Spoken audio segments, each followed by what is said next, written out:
Welcome back, guys. I am so glad that you've been following along this week for these devotions, and we've been getting our devotions from Acts chapter 14 this week. And so what we've been talking about this week is spiritual warfare. We talked about the fact that when you are living a genuine life for Jesus, when you are preaching the genuine gospel message, when you are living and adhering to the values, then what's going to happen is you are going to face opposition. You are going to face it spiritually, and you are going to face it physically. You are going to face opposition for that. So what we've been discussing this week is how do we respond to this opposition to the gospel? How do we respond to this? Well, the first step is this: never give up.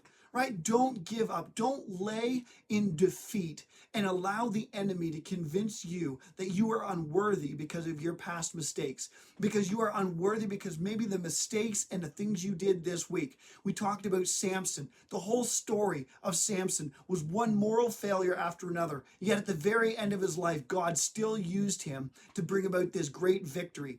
Listen, it's not about your journey. It's about how you end this journey. And so if you are struggling in your Christian walk, I want to encourage you, do not give up. Don't let the enemy convince you that you can't overcome, that you are not a good enough Christian, right? You need to just never give up and keep moving forward. We talked yesterday about the most underutilized weapon in spiritual warfare, and that is fasting and praying.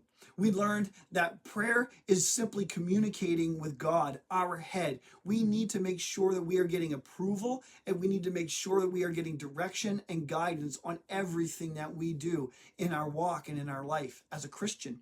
Next, we learned what fasting was, and fasting is simply humbling ourselves, right? It's humbling our souls before God. It's saying, Lord, I am going to rob myself of food that I need to survive, and I'm doing this to show and to remind myself that you are more important than my very own life. So whatever opposition, whatever attack the enemy is bringing, whether it's physically or whether it is spiritually, we are saying, listen, I know that my suffering is not more important than your mission and your goal and you, Lord. And so this is what fasting does. It humbles our soul. And so listen, I hope that this has been an encouraging week. I hope this has helped you in your life, in your spiritual warfare that you may be facing. So listen, I hope you come back tomorrow or next week. I hope you have a great weekend. And until we meet again, may God bless you.